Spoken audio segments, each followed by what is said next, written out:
Human connection is the most important thing. It's the biggest indicator at 50 of how healthy you're going to be at 80. Have a framework or blueprint, absolutely, but have flexibility within that. Because if you live too rigidly to that blueprint, I would never come on holiday, right? I've had a messed up sleep for the last week. My routine is not there. My food isn't there. Loads of things aren't there. Now, if I wanted to really structure my life so rigidly, I'd never do anything. Harry, Happy New Year, buddy. How you doing? Good to see you. Over in Bali. I'll let you tell the listeners where you are. But yeah, good to see you. If you can connect. Yeah, I've just got to a new homestay, they call it here, actually. So you a family will have just built 2 or 3 extra rooms, and then they rent them out. So they're called homestays. So I'm in a homestay now for the next 5 nights. I've just come from 3 nights in this. It was kind of like a co-working expat living community, but honestly, I didn't really like the vibe there, and it was very Russian dominant. Not to have anything against Russians, but I didn't like the vibe. However, it served its purpose. I did 3 nights there. I got to kind of recover because I've spent the first week. I've been here now 9 days, but the first week, honestly, I was in a state of both jet lag, but also I think I picked up a cold from my mum before I left, and normally it wouldn't touch the sides, but then I had effectively 30-hour travel door to door to get to Bali, and 2 flights, and not the most comfortable flights, and so I think it took it out of me. And so that first week I had like bunged up nose, and I was breathing through my mouth, and my throat is sore. So now the last 3 nights I've been breathing through my nose overnight, and I've been feeling great. To the point where I was able to do some actual exercise about 2 days ago. And then today I've woken up and I feel like I did it all barefoot, and I was doing like an F45 session online, and it was quite high impact, and I think I might have bruised my toe, or hopefully not broken it, but it feels broken, but I think it's just badly bone bruised. So now I'm kind of like hobbling about, which is not great, but hobbling about, yeah, getting into it. A worse place. Yeah, I'm actually in a place called Ubud, which I think is a place that I watched it the other day, Eat, Pray, Love, the Julia Roberts movie. She ended her year-long trip in Ubud, which was actually a really bad thing, I think, for Ubud to have a movie based on all that, because it's a bit like the beach ruining Thailand for a lot of people. I think there is a huge amount of development here. There's always building. In fact, actually, where I am, it feels really quiet. We're about 150 meters set back from the main road. It feels pretty quiet, but Bali is changing rapidly, and I think parts of it, about an hour away by the beach, is almost like a Magaluf, Malia, Ibiza. No, I don't even think it's even as cultural as Ibiza. Ibiza is quite spiritual, but I think it's like pretty intense, lots of piss heads and things like that. I haven't been yet. So Bali's changing a lot, but where I am is very spiritual. There's lots of yoga. I've joined like this yoga studio, like got a pass for that, and they've got like 15 classes a day, tons of workshops, whether that's breathing workshops or whether that's ecstatic dance. Some of the things I've been doing, I've been a lot of sound therapy and light therapy and vibrational therapy, which we can talk about, which have been really good. Yeah. How about you? How's your Christmas and New Year been? Yeah, had a great Christmas. I was slightly different to yours. We spent it in a static caravan in Paynton, watching, doing beats bingo, discos, and sort of magic shows and cabaret with the kids, which actually was a huge amount of fun. It was uninhibited dancing, celebration, there with the kids, till midnight on New Year's Eve, which was great fun. We've not done it before. We've hosted for the last 5 years, so this year was nice just to go away as a family and have a bit of family time of just uninhibited fun, really, which is what we did, which was great. Pool on site and all that kind of stuff. Christmas was great. We hosted 12 people over Christmas for 7, 8, 9 days, so that was full on, but great, because I love seeing my family, and had a really lovely time drinking every evening, eating good food, being merry, and all that malarkey. I was missed my dad on Christmas, as I'm sure you would have done as well. More tough for you having lost your dad on Christmas Eve last year. So, it was good. It was good. And then straight back into the throes of things now. It was a nice message to receive when you've been talking about it on this show with me. You might go away, you might not go away. And I just get a message from Harry saying, right, Nick, I'm going to be in Bali for the next 6 weeks. I was like, that's all right for Sam, mate. This is the single, uninhibited, non-committed, I'm off, I'm going to go do it. And I can't deny, I'm slightly jealous jealous of that ability. Yeah. Not that I'd want to leave my family for 6 weeks, but that's a nice place to Yeah. be. While it's Well, miserable here, it's pouring down with rain outside, and we're all back into the swing of work here, and you're doing sound sessions and yoga while we're back at our desks hitting the I phones. mean, one of my sister's friends lives out here now. She moved with her family. She's got 3 kids, I think 2 daughters and I think the girls are like maybe 19, 20 years old, but the son is 12 years old. So they moved here in August. They're only maybe about an hour away from where I am. I haven't met up with them yet. And they moved here. So, you never know. It's possible, it can be done, right? The Tim Ferriss book, mate, we talked about it on the show before. He says, you know what? People think that everything's impossible. Nothing's impossible. You just have to change your expectations. If people want to live the life of luxury on a desert island with cocktails all day, you can't do that in the UK. You've got to move somewhere where your pound goes further, and you go somewhere where the sun shines. But that involves the sacrifice of relocation and the things that go with it, and maybe a different kind of educational system. But I'm not sure to be honest, I'm probably not sure I'm brave enough to make that shift. I think, Lucy, my wife, she'd be up for it, but I probably lack the courage to go and do something that dramatic, if I'm honest. You know what? I heard something interesting at a seminar once, and they were talking about something similar, like wanting to move abroad. I don't think it was with a family, but just to move abroad. And the person was really apprehensive, and they're like, no, I don't know, but then the guy from stage was saying, look, you can always come back, but in order to come back, you first have to go. So, and it struck a chord with me, is that, you have to go in order to be able to come back. And so it's infinitely harder when you've got like a family and you've got educational needs and things like that. But like I said, these guys have done it. I don't know if they're coming out permanently or just for a year, or we can always find a million reasons not to, right? I mean, I could argue that I've got my business is here, my mortgage, all the different things that go with it, right? But we can find the reasons not to, or we can find the reasons to go. It's ultimately, as you know, we have instinctively, our brain will always side typically will always side on the side of survival and safety. And at the moment, that's probably with a family of 2 kids one going through GCSEs this year, one at school. I think Bali might be a little bit of a stretch for us. Although, as you know, we've been out to the US. We're not close to the idea, but I think for us with our family unit, it needs to be the right idea at the right time. Yeah, that's true. I mean, so it's interesting. It's the first time I've been here, although it was on the cards around 25 years ago when I was traveling through Asia, and some of my friends were going to Bali, and I went straight from Singapore to Perth, Australia. And so I've been wanting to go for quite a while. And so now I'm like, if not now, then when? It's been 25 years. I might as well go. You've frozen, by the way, so I'm not sure if you can hear me or not. You can still hear me? Yeah, okay. I can, dude. It's your signal, but don't worry. Just crack on through. Hopefully, we'll pick it up in the editing side of things. But I think it's your hotspot or 4G. Well, I've got off the hotspot and I've gone onto their Wi-Fi, but their Wi-Fi is not too strong. But I guess the point I'm saying is that it's been on the cards for a while. So I was like, if not now, then when? And life is too short. If the last year's taught us anything, even though my dad had 80 long years and achieved a lot, it's too short to be fannying about and stuff. So, if you've got enough money just for your basic needs and survival, then I don't know, use the time, which is what you don't get back.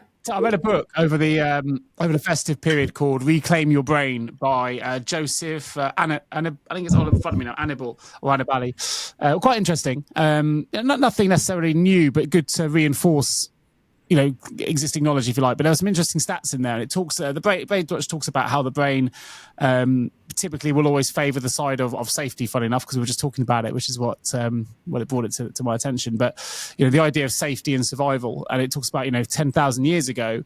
Well, before I go to that stat, actually it said during the World War I and World War II, 1 in 100 people were killed that were involved in that war, and that's a pretty high statistic. So you naturally come out of that with a survival mindset, right? And you look at things slightly differently, and you savor those things a little bit more, perhaps. But prior to those world wars, actually 10,000 years ago, a life expectancy of getting to kind of our ages was like 1 in 8. So again, you really had to err on the side of caution, or you're going to get, I don't know, whatever it is, saber-tooth tiger, whatever's going to eat you for breakfast, right? So the book very much talks about how we've had 10,000 years pretty much of that survival instinct. That's that the willingness, number one, for our brains and the amygdala to focus on that emotional response of survival and safety and non-risk taking, which has led us to a society of negative bias, in particular, victim mentality sometimes, and those kind of things. And the book very much talks about how to rewire your brain, how to, things like mindfulness. If you think more positively, actually you can rewire your brain to develop its way of coping with certain situations. So actually, instead of thinking instantly negatively and with survival, it thinks in positive terms. And one of the things you can do in there is reframing, which we've talked a lot about on the show, certain negative experiences, and then instead of thinking of it negatively, try and find a positive output and actually actively go back to that thought, but with a positive mindset, and you'll really sort of work that brain. And it gives you some comparisons with taxi drivers and things like that, where within the brains you can see their memory functions in their brain actually swells, it gets bigger, almost like a tumor, because they really work that part of the brain, which is evidence to show that if you work it on a regular basis, you can actually develop and increase the size of certain aspects of your brain in those areas. I thought that was quite interesting. It led me to thinking about, you've gone to Bali and you have a very positive mindset on the world, and then over the holiday period, whilst I was reading that book, I also saw someone that you've talked a lot about on the show before, and I thought, I'll watch that. That's a Harry kind of show, which was Bryan Johnson's. I think it's something called like I Don't Want to Die or I Want to Live or whatever it was. Really interesting documentary, and I don't have to ask you. I know you've seen it, so I know you would have seen it because I know you. So I thought that would be an interesting to get your view on that documentary. I don't know if our listeners have seen it, but it's on Netflix at the minute. It's very interesting about a guy who's trying to do everything he can to extend his life.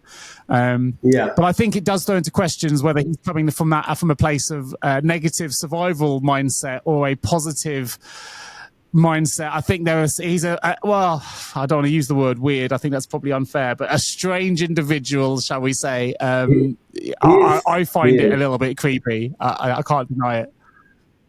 He looks a little bit like a vampire, I think. And I think he doesn't particularly look healthy to me, actually, if I'm honest. I think he's too afraid of the sun.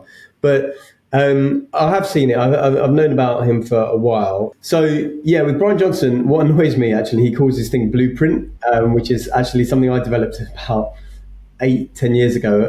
It was just like a document, which is a blueprint for how to live long and live strong with like beginner, intermediate, advanced categories for hundreds of different things to do with the beat model. I'll share it with you one day if you want. Anyway. I think with Bryan Johnson, what was interesting watching that, the first thing I was thinking is that if my parents or my mum or my family watched this, they would very much see a similarity between he and I. Because my mum is always going on about, you're never going to meet anyone. You're never going to meet anyone because, you've got all these weird things that you've got to do, like no lights and no time and blue light blocking glasses. And I was thinking, watching that, I was like, I can see that from their perspective, and it was interesting because he's the big thing when it comes to longevity, which we know from the is it Gantt study, the longest running study on longevity, that's been going for about 80 odd years from Harvard, is that human connection is the most important thing. There's the biggest indicator at 50 of how healthy you're going to be at 80, and he didn't have that. And you can see how even on the editing on the show, they lingered a little bit longer at certain points when he was, I don't know, feeling a bit dejected that his son was going to be going to college or, something like that. And you could see there was a little bit of a slant with the editing to kind of show that loneliness aspect. But then obviously at the end, not to spoil it, he kind of maybe starts to work on that a little bit more because, 137 supplements a day. If I'm honest, I've brought a bag full of supplements with me here as well. Not quite as many as that. But 130 is a lot. That's a meal. That's literally a meal. Yeah, I've probably got maybe like 30 that I'm taking, like maybe 30 pills at the moment. Maybe if you count, like, say there's 2 omegas and 2 of this and 2 of that. So yeah, but some of the things that he talks about, big fan of, right? Like the light therapy stuff, as you know, I'm big on light therapy. I think it is a modality of the future in terms of healthcare. The thing I was actually at today was quite interesting. It was called a light, sound, vibration ceremony. So you go into a pyramid. So they've replicated the scale of the pyramids of Giza, and pyramids are very interesting structures. There's hundreds of them all over the world. a lot of them we don't know what they're doing there or why, and they're always orientated one face true north, I think it is. And anyway, lots going on with pyramids, but in this one, it's the second session I did there actually, although the first one was slightly different. But you lie on a waterbed, and underneath the waterbed, there's like audio and vibrations. So you get vibrations coming up through the water, and vibrations of sound moves about 4 times quicker through water than through air. And so you get that coming into your body, so it vibrates. Then they have like things like gongs and other instruments that they play. And then they have these electrodes that kind of flash. They're not good for, you can't do it if you're like pregnant or epileptic or anything like that. But you close your eyes and there's these lights flashing. And then you end up getting these lots of fractals, lots of shapes. It's a kind of a little bit like, I know you haven't gone on any plant-based journeys and trips, but you can kind of get into that state of consciousness as well to some degree. But it was interesting because at the beginning of the session a couple of days ago, the sound only one, the guy was saying one of my favorite quotes, which I think we've mentioned on the podcast before, from Nikola Tesla. If you want to understand the secrets of the universe, think in terms of energy, frequency, and vibration. And I often use that quote because it helps me understand how to approach certain situations a lot of the time. And so I do believe that light therapy that he's using is really beneficial. Vibrational therapy, sound therapy, that will all be really useful. I think, some of the things he was doing, like the backwards walking, I do that. That's coming from knees over toes guy. Getting to bed consistently, right? He's getting these good 8 hours in, he's measuring his sleep. All of that's all good. The challenge is, and what I always say is, have a framework or blueprint, absolutely, but have flexibility within that. Because if you live too rigidly to that blueprint, I would never come on holiday, right? I've had a messed up sleep for the last week. My routine is not there. My food isn't there, although the food here is quite good.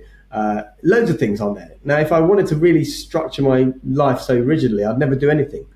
So it's quite interesting to see him get on a plane to Honduras or wherever he went to get his weird stem cell stuff. Because I was like, oh, how's that going to muck you up? Because flying is one of the worst things for your body. So I thought it was interesting. You talked about it briefly, you touched upon it at the start, right? But the quickest and one of the most evidential ways to improve life expectancy and is actually through social connection, love, partnership, sharing. And yet I felt his strangeness, it's the one thing doesn't seem to be optimizing. Like he almost limited time with his son, wouldn't go outdoors at certain times because he would say arguably the sun is more dangerous than the social connection. And yet what loads of studies have been done, and I did some research prior to this call to have a look at it just to say that wasn't just in my head. I thought there were studies, but there were loads of studies have been done. There was one that in 2010 where over 300,000 participants concluded that people with strong social relationships have a 50% increased likelihood of survival.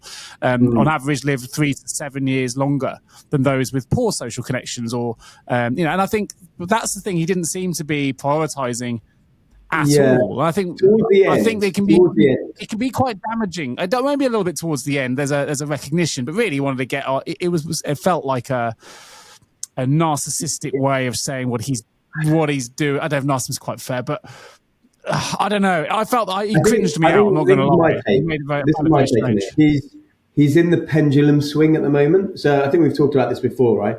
When you start something new and you get excited by it, there's, in my view, this swinging pendulum where you go so far to one side, right? You were so far on the other side before, like he was like really ill and, workaholic. And then now he's discovered this health, longevity, biohacking movement. So he's gone all the way over there. And then eventually, because I've gone to there as well with certain extremes, and then eventually you start to settle into your kind of rhythm, at least for that period of time of your life. And so I think right now he's in an upswing where he's super focused because he wants to see what that's all doing. And then I think he's realizing that yes, actually it's the human connection. And so maybe he'll do this thing for 5 years, 10 years. And then, he'll pull some positives out of it, and he'll realize actually the most important things are, obviously the basics, the sleep, exercise, whatever. Some of the technology is going to come, but maybe in about 10, 15 years, some of the stem cell stuff, some of the other injectables that might help. But he'll realize, and he does realize, right, it's going to be the sleep, the movement, the exercise, the managing the stress, and the relationships. They're the 5 biggest hitters probably. And so once you've got that, then you're just adding like months, really, I guess. So In the Reclaim Your Brain book, it talks about the happiness having an impact as well. And I think there's a study by psychological science that said that individuals with higher happiness had a 14% lower risk of dying over a 7-year period. I just wonder if you live that isolated life of unbelievable routine and unbelievable sacrifice, to be fair, whether that a lot of the positives percentage increases are negated by that lack. For me anyway, I couldn't live like that lack of happiness, which I suspect he's masking to a certain degree in that, because I don't know how any individual, we weren't designed to live in that such a robotic restricted way. And he's constantly hungry. He says that in the show, and it's like, I'm always hungry, but you learn to deal with it.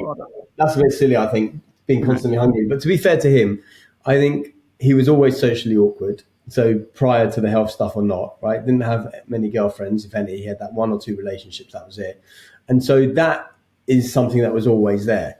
And so I don't think that his way of living, his kind of added that. I think it was already there. It probably just highlighted it a little bit more. It's very scientific, not holistic. Sorry? It was very scientific, not holistic. Yeah, he was very scientific with it. But I think like he was always a bit socially awkward. He was always a little bit weird. And so that hasn't really changed. Now, I think ironically enough, you'll find your tribe, right? Your vibe attracts your tribe, as they say. And so you'll find the people that are the female biohacking version of him through the groups maybe that he's setting up, and now this exposure to Netflix and everything. And you'll find the people that work for you. I think I wanted to touch upon that routine thing that you mentioned. And I was going to say that actually we all do have routines in some way, shape or form, right? It's get up, have the coffee, check the phone, right? So I don't begrudge him having that routine. And also what I've been missing, and I've realized this for years, is that structured routine, even when it comes to like, when you've got a job and you know that you're going to be there, right, 9 o'clock every day, you finish at 5 o'clock and you're going to go to the same venue, even though a lot of people hate that can actually be really good, because then right, I can join this gym, I can do this every Monday, I can do this every Thursday. My life is not like that. It's like, it's all over the shop. And so I do miss that, because I went to the gym yesterday and luckily I do this routine, which is 15 minutes a week. So if I can get to a gym once a week, it kind of works for me. But I do miss, like from 5 or 6 years ago, when I was having a regular pattern of routine where I was going to the same gym, I was doing these classes on certain days, and I was noticing real improvements to my fitness and stuff. So a lot to be said for routine. And also what I liked about what he said is I think on the routine piece, you may have slightly misheard. I'm not saying routine is bad. I've got lots of routines, right? And we all have them. The way I wake up, the way I do my workouts. It's the rigidity of his routine and the sacrifice within his routine that's so regimented, where he's actually sacrificing his need for hunger or whatever, or even for human connection, because his routine is so rigid. I think there's like anything, it's the quality. There's a quote that says the quality of relationships rather than the quantity matters most for happiness and longevity. I think it's the same for anything, whether that's supplements, routine, or whatever else. It's not just having it so rigid that you lose the quality of it. I mean, you could be really, really rigid with anything, and you could take 130 supplements, but if 129 of them aren't very good, and you took 3 real quality ones, you'd be better off just taking 3. I'm not saying his 130 are bad, but you get the idea. I think there's a limit to anything, spontaneity being the spice of life, and he seems to have taken a lot of that out of his working life, and I just wonder how much that's having a detrimental impact to the positive impacts he's been implementing. Two things I would say on that, and one is what I said a few moments ago, is like flexibility within the framework. So from my personal perspective, and I'm going to go back to my perspective, because like I said, watching it, I felt like friends and family watching that would think they're watching me, because they often think that of my life. But 2 things I would say is that have the framework, but flexibility within the framework. But the second thing I would say is that there's always going to be a compromise. And I definitely have sacrificed things like evenings out or social things, because, I'm having to think about, say, like the food choices that are going to be at the venue that those people are going to, or whatever it might be. And one side of me could say, well, look, the social connection is going to offset anything else. The other side of me says, I've got standards, right? And if you keep compromising your standards for yeah, it might be a friend, but it also might be someone you've only known for like 2 days because you just happen to be traveling and they're doing things. And I said this to my best friend like 15 years ago when he was asking me about, the challenges that I had with things. And I said, look, at the end of the day, you have to decide whether you want to live life by your standards or somebody else's. And I think for me, I'd rather live by my standards. Now, I recognize, and again, coming back to this whole mindful past podcast, it's always about awareness. So for me, it's like, I go into it with conscious awareness, right? Is what I'm about to do, is the juice worth the squeeze, right? Is it worth me sacrificing a night out because of my principles, or shall I let up on my standards and my principles and do whatever the thing is that I want to do? And so it's always about having choice. It's always about having a mindful and aware choice more than anything. But you always have to think, you can make an excuse on Monday to like lose your standards. Then you make an excuse on Tuesday, and then Wednesday, and Thursday, and Friday, and before you know it, that week has become a month, become a year, become your life. And so you have to draw the line somewhere, is what I'm saying. I don't think disagree with that. I find with him, he'll figure it all out eventually. We're the same age, actually, by the way, Bryan Johnson and I. I know that's scary. Right? I said to my wife, he's 3 years older than me, and please tell me I don't look that old. He looked like about 10 years older. I actually thought he looked ill, although he's like optimal, this, that, and the other. It's the other thing. It's a bit like blood pressure, right? Funny. People with high blood pressure now, maybe they're in their 40s, they think, oh, it's okay. I'm able to. I've had high blood pressure in the past, and it's like, you know what? You're fine at the moment, but it's the chronic stress. It doesn't hit you necessarily when you're 40. It's that don't get it addressed now, or don't do anything to bring it down through exercise or supplement or whatever. And actually it catches you later because that chronic stress, that chronic nature of the body, 20 years of that high blood pressure eventually causes a problem. I wonder in his situation is, yes, he's hitting all these vitals and he's hitting some of the metrics he wants. But if you are starving your body or doing certain things and adding chronic stresses to your body, over a period of time, he may be actually having some adverse impact that you can't see right now in the numbers because it's so minuscule, that 1% idea margins that over time accumulate and has a compounding impact. I think also when we both know that when you add stress to the body, you release cortisol, and cortisol isn't necessarily always a good thing either. And I wonder in the way that he runs his life, whether there's quite a lot of cortisol being released on quite a regular basis if he's starving himself at times, restricting himself at times. But in your response, and by the way, I actually agree with 99% of the things you've just said. But I find the word principle quite an interesting one, because I think sometimes people can be too steadfast to their principles, and it becomes sometimes we use the word principle when actually you could quite easily replace that word with the word ego. I thought for me, values is a slightly different way of looking at it. I think principles can sometimes be quite dangerous because we set out our principles. I mean, sometimes it's such a robust word in the English language, certainly, that we sometimes feel like we have to stick to them because we've set our stall out, and our egos sometimes prevent us from doing the things that we actually secretly want to do because we set out a principle. So I'd probably replace that word in the way that I understand the context of it because I agree with everything you said, but I would have probably replaced the word principle with the word values. I think if it's outside of what we feel is authentically what we want to do and outside of our value chain, then maybe we don't want to do it. But I think sometimes principles can get in the way of happiness as well. We can sometimes go, no, I won't do that, when secretly we might want to, or we don't know if we want to, because we have this principle in our lives that we can't ever look at something with a different mindset. I know that's not you, by the way, because I know you very well, but that's how I perceive it when I hear words like principle. It has a slightly different meaning maybe for me in the way that I understand the word. Yeah, and I guess like everything, right, words don't have any meaning except for the meaning you choose to make them, or we decide society that they mean. But I think the other challenge with what he's doing is obviously it's hard to know what's working when you're doing 150 different interventions all at once, or 300 different interventions. But what I do like, and what I've often thought about myself, is I would love to have been spending the last 20 years or so tracking, doing a blood draw every 3 months and measuring all the things that he's measuring in terms of like heart health, heart age, liver health, because you can't manage what you don't measure. And it would be interesting to see like the graphics over time from like 20 up to 50, up to 70, up to 100, right? How things have changed and how things slow down. Because I actually believe that we are aging rapidly. So when we talk about slowing down aging, we're not talking really about slowing down aging. What we're talking about is actually going back to the way of aging that we should be aging, because I think we go too fast because we smoke too much, we drink too much, we don't sleep, we're under artificial lights, we don't have connection. All of these things age us quicker than we normally would. I think basically you take those things away, you age at your normal rate, which might well go to 100, 120. Well, we're arguably running through the biggest experiment ever in human history in relation to blue light technology, Bluetooth, Wi-Fi.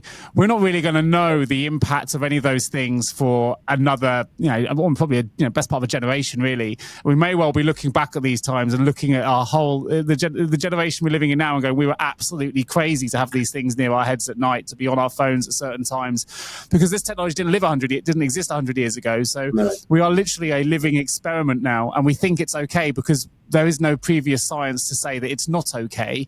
But we won't really know until, and there are lots of science to say that these things are bad. That's why there's technology out there which you utilize to say let's limit it. And we can see things like cancer on the rise and certain conditions on the rise, neurodiversity on the rise, all these kind of things. Now, whether that's technology improving to identify it earlier or not, maybe it's because, populations, there's loads of things that could be contributing to that.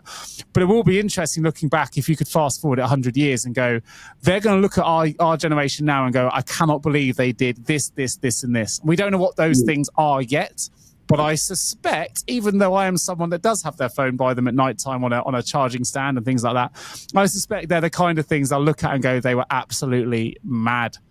Literally making themselves ill to, and to be socially entertained or to have an alarm clock. Why do you do that, by the way? Why do you have your phone? Why do I do that? What's the point? You know what? Habit to a certain degree, laziness to another. It's the easiness of having an alarm on my phone, and probably is the last thing I tend to check. I'm not like you. I don't limit it at 9 o'clock and lock it away. I try not to check it in the morning first thing, but I'll do check it before I go to bed. I'm a nightmare for as a business owner. I tend at 12 o'clock the bank balance will shift. So if my average bedtime is about 12:30, as you know, it's later than most people. So I'll usually wait until that ticks over just to check what's come in, what hasn't, so I can manage the cash flows of the business. There's loads. I don't need to do those things at that time. It'll be the same number in the morning, but these are habitual things that I probably could work hard to change. They're not priorities in my life right now, although 100 years ago they go, it bloody well should be. Nick, if you knew, you should be changing it, but I haven't. Even if you did all funny that enough, stuff, though, for the first time ever, Harry. Yeah, go on. I was going to say, even if you did all that stuff, right, check the bank balances, etc., you can still do that with the phone at the other side of the room. Don't have to be by your head. If you came into my life, there's probably 100 things you could optimize, right? And some of these things are just laziness of habit and being a parent and a working dad. And I could give as many excuses, which is effectively what they are under the sun for these things. They're not things that I'm prioritizing right now. They're certainly not principles. I could make changes in some of those behaviors. I have actually, for the first time I don't know, it must have been over a year, left my phone downstairs for 2 consecutive nights in the last 7 days. And it hasn't, in my life hasn't changed, which is a good thing, right? It hasn't broken. And it did occur to me that I could do that more often. I really don't need it. The first, I just set an alarm on my Garmin on my watch, and that woke me up perfectly fine, as I couldn't be bothered to go back downstairs and get it. So I am capable, and that's probably literally the first time, probably in over a year, that I've done that. But what I did like going back to Bryan Johnson slightly, it's funny because I watched it with a critical eye of finding everything just a little bit creepy and weird. And yet when he does something that I do, I feel strangely connected, and I do that. And that's a weird thing that, I'm kind of watching with almost a critical eye of wanting to be critical because I find the whole thing weird. But then when he does something that I do, I'm like, that's quite exciting. I saw in the morning that he always put his NeuroSim on, which is effectively the device. He doesn't label it in the show. He talks about the device he wears to stimulate the vagus nerve, which I've got, and I try to use it once a day. And I thought, I've got one of those, and I use that. And then the red light therapy. I thought, Harry does that, and I do that. That's quite like, yeah. So when you do get the things that you do, suddenly that's all okay. Like, I fully approve of the things that he does that I do. It's the things he does that I don't do. I'm like, I don't know about that. And that's definitely like a mirror to myself of where I can be critical probably unnecessarily so, because it's not in my life and not what I do. But when he does something that I do, I'm like, hey, suddenly he's not so creepy in this moment because I do that. But the things I don't do, now he's creeping me out again. I don't know. That's sort of a self-reflection and a mirror to my way of being. The thing that probably irritates me the most about his whole philosophy type thing is the phrase that he uses, right? Don't die. And he got all these people saying, don't die, don't die. Now, I'm a student of NLP many years ago, and language is really important. I wrote a whole chapter on it in my first book, The Thought Gym, on language. And I was talking about how the unconscious mind doesn't really process negatives. When you say, like, don't run, the child just hears run, as opposed to what is it that you want? Okay, you want to walk or something like that. So for me, what he's looking for is not don't die. He's looking for like living long, living strong, longevity, whatever. And every time I hear that phrase, don't die, I just think it's that you're just reinforcing the idea, in my view, of die. So that really irritates me about that. And it adds to the creepy cultish nature of, I don't know. It comes across a bit like an occult in the way that it's put forward. I agree with that. And I actually, we've talked a lot about books like Letting Go, right? And in those kind of books, and a lot of self-help books and books about what are similar kind of theories. Yeah, it's actually quite hard doing a lot of this stuff remotely as well, even though there's lots of co-working stuff. You really need to find your Wi-Fi spot. I think where we lost it, I'm not sure we'd finished the train of thought on cults, and we were talking about don't die and the phrase, but then my mind has gone blank as to what we're talking about. But I think the big takeaway that I think people can take from watching that program, though, is there are things, positive steps that may be beyond your conscious awareness that if you implement them will greatly add to your life, that don't have to be that big a deal, right? Strength training 2-3 times a week, cardio most days or 3-4 times a week, moving throughout the day, sleeping regularly, sleeping enough. All of these things which people maybe are aware of, but then there are the smaller things that people aren't aware of. Maybe there are supplements that can be taken. Now, I don't actually like the idea of rapamycin and metformin and things like that, drugs, at least not yet. I thought the rapamycin thing, I think, is really dangerous. I would agree. Yeah. But light therapy, depending on it, and light can be used for so many different reasons, right? We need it, right, for vitamin D and going outside, but also like the infrared lights, the SAD lights that we've used, the lights I was using today, which were the kind of like strobe light things, which can bring around altered states of awareness and consciousness, and be a bit more mindful about your choices. So recognizing you don't have to make that choice and be so rigid and do it all the time, but you have to do it more often than not, I would suspect, because if you always find an excuse, then you won't find a better way. And so I think that I would take away from that program.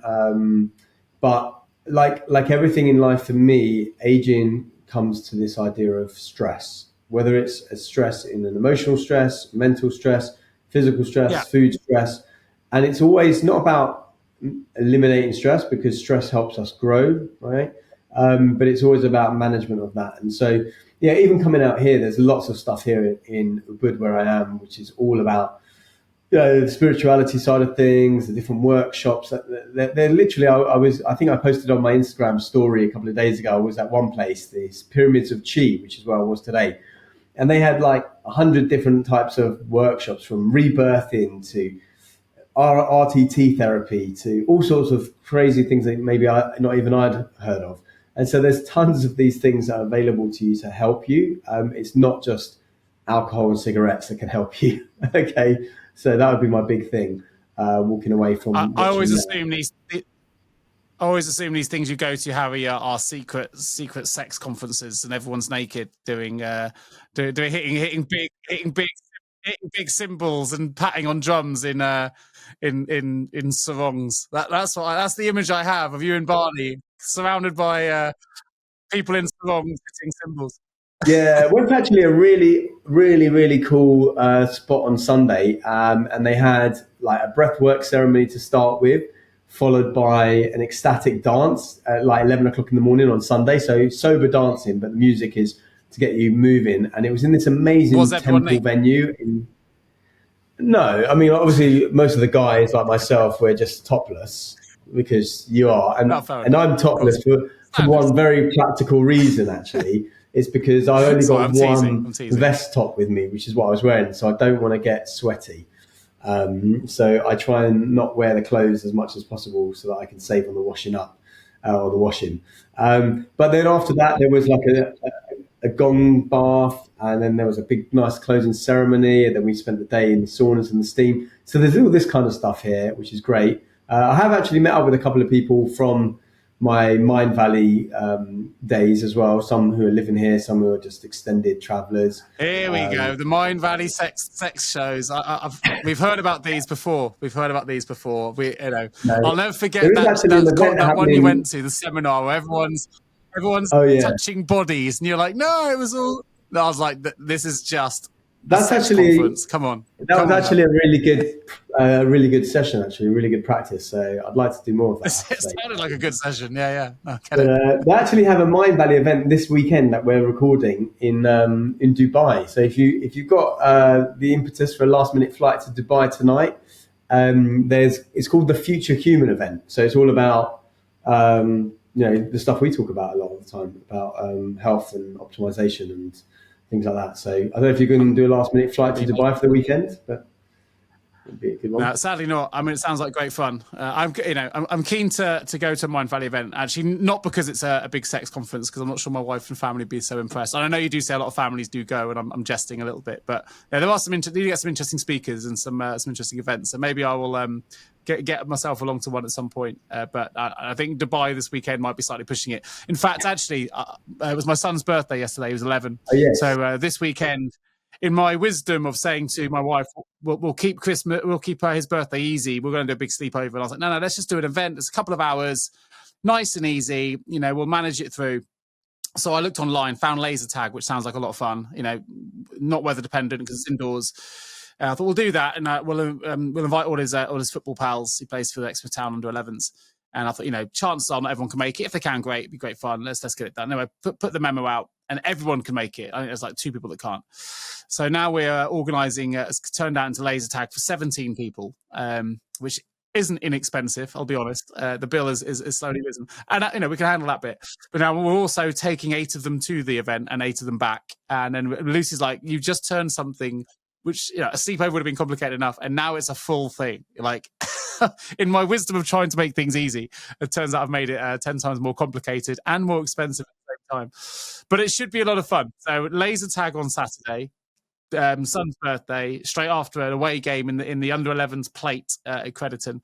So it should be a really fun packed weekend. So I'm looking forward to it. Yeah, look, really good. Apologies for the listeners if you had any issues with our audio or visual today. Harry is literally in the middle of nowhere in Bali, so we are kind of reliant on 4G and Bali Wi-Fi, and I lost my camera halfway through, so you now see me on a slightly different camera setup. So if you've bared with us on YouTube or on audio, and thank you for persisting. Hope you've enjoyed the episode. Welcome to 2025. It's going to be an exciting year. Lots to tackle, lots to talk about. We've got some exciting subjects we're going to be raising in the show. So we'll look forward to bringing more episodes of the Mindful Paths podcast real soon. Harry, thanks for joining me from Bali, and I look forward to chatting, mate, in a couple of weeks again. And thank you for bearing with us, listeners. And please do remember to, like, share, comment, subscribe, all of that. Absolutely.